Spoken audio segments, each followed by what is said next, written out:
reading from the Acts of the Apostles. After Paul and Barnabas had proclaimed the good news to that city and made a considerable number of disciples, they returned to Lystra and to Iconium and to Antioch. They strengthened the spirits of the disciples and exhorted them to persevere in the faith, saying, "It is necessary for us to undergo many hardships to enter the kingdom of God." They appointed elders for them in each church, and with prayer and fasting commended them to the Lord in whom they had put their faith. Then they traveled through Pisidia and reached Pamphylia. After proclaiming the word of Perga, they went down to Attalia, from where they sailed to Antioch, where they had been commended to the grace of God for the work they had now accomplished. And when they arrived, they called the church together and reported what God had done with them, and how he had opened the door of faith to the Gentiles. The word of the Lord. Thanks be to God. The Lord is gracious and merciful, slow to anger, and great kindness. The Lord is good to all, and compassionate toward all his works.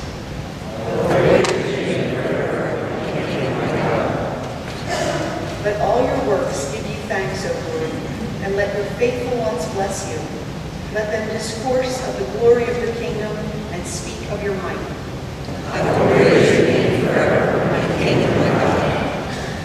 Let them make known your might to the children of Adam and the glorious splendor of your kingdom. Your kingdom is a kingdom for all ages, and your dominion endures through all generations. I will praise your name forever, my King and my God.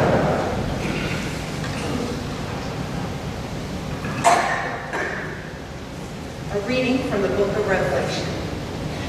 Then I, John, saw a new heaven and a new earth. The former heaven and the former earth had passed away, and the sea was no more. I also saw the holy city, a new Jerusalem, coming down out of heaven from God, prepared as a bride adorned for her husband. I heard a loud voice from the throne saying, "Behold, God's dwelling is with the human race. He will dwell with them, and they will be his people. And God himself will always be with them as their God. He will wipe away every tear from their eyes. And there shall be no more death or mourning, wailing or pain. For the old order has passed away." The one who sat on the throne said, "Behold, I make all things new." The word of the Lord. Thanks be to God.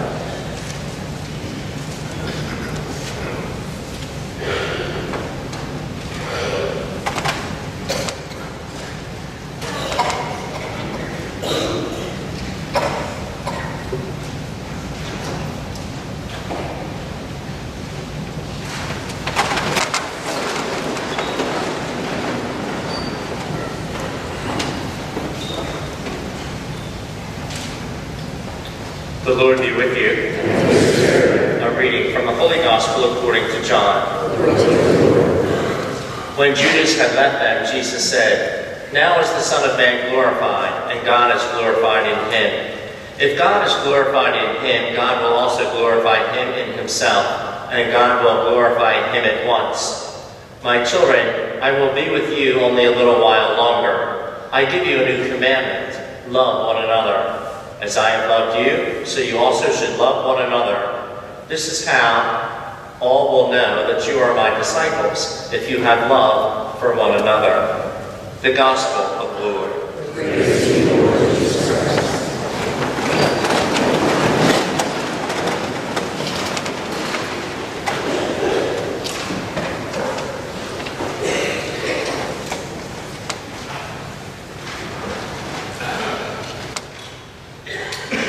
This morning's Gospel begins with Judas leaving the Last Supper in the upper room.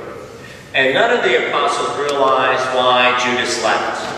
Some thought he left to buy something for the feast or to buy something for the poor. But Judas, instead of going out to buy, had gone out to sell someone for pieces of silver. Judas went out. and it was night, a fitting description for the deed of darkness. The words of our blessed Lord flowed a bit more freely once the restraint of the traitor had been removed. And what he then chose to talk about was love. Love one another. As I have loved you, so you should love one another. It's spring, and love is in the air. Spring is the most popular time of the year to celebrate a wedding. Everyone loves a wedding. If the human heart does not have enough love in its heart, it seeks out those who are in love. And where is love most obvious but at a wedding? And on that day, the husband is marrying the daughter of the gods, and the wife is marrying her strong Apollo. But eventually, after a few years of married life, they make the startling discovery that the wife is not the daughter of the gods, nor is the husband her strong Apollo. So then what? Well, our blessed Lord gives us the answer to that question. The love of husband and wife models the love of our blessed Lord, as husbands are called to love their wives the way our blessed Lord loves them, and wives are called to love their husbands the way our blessed Lord loves them. It's a divine call. It's a divine kind of love. So let's talk, practically speaking, about love in marriage, as love in marriage lets the other win. If you were to ask to name 3 areas where you and your spouse disagree, you'd likely be able to do it without much thought. And I dare say that you probably would be able to produce a top 10 if you were given a few more minutes. And sadly, unless 1 or 2 of you starts doing some giving in, these same top 10 issues are going to remain in the top 10. Granted, holding your own is not always bad. Some things are worth standing up for and protecting: your priorities, your morals, your obedience to God, and that should be guarded with great effort. But too often, it's over piddling things, like the color of wall paint. I remember while growing up, my dad was spackling the holes, getting ready to paint my parents' bedroom, and I asked about the color, and he said, "Whatever your mother decides." When I asked him what he thought about the color, he said, "Dan, I do the painting, your mother does the choosing." And when I called my mother on it, she said, "That's right. God bless your father, he's working as fast as he can, but I'm 2 rooms ahead of him." Other times, of course, the stakes are much higher. One wants another child, the other doesn't. One wants to go on vacation with the in-laws, the other doesn't. One thinks it's time for marriage counseling, the other doesn't. The issues don't come up every day, but they resurface time and again, and they don't really go away. And you never seem to get any closer to resolution or compromise. The heels just keep digging in. It's like driving with the brakes on. There's only one way to get beyond stalemates like these, and that's finding a word that's the opposite of stubbornness, and that word is willing. It's an attitude and spirit of cooperation that should permeate every marriage. It's like the palm tree by the ocean that endures the greatest winds because it knows how to bend. And the one best example of it is our blessed Lord, who gives the best advice in today's gospel. Love one another as I have loved you. Our blessed Lord, who had every right to refuse becoming a man, but he yielded and did because he was willing. Who had the right to be served by all mankind, but served us instead because he was willing. Who had the right to live in peace and safety, but laid down his life for our sins because he was willing. Who endured the grueling torture of the cross because he was willing. He loved, cooperated, and was willing to do his Father's will instead of his own. In light of the fact that our blessed Lord was willing, The Bible applied two one-verse summaries. Philippians 2:5. Have this attitude in yourself, which is also in Christ Jesus. And in today's gospel, love one another as I have loved you. It means laying down for the good of others what you have the right to claim for yourself.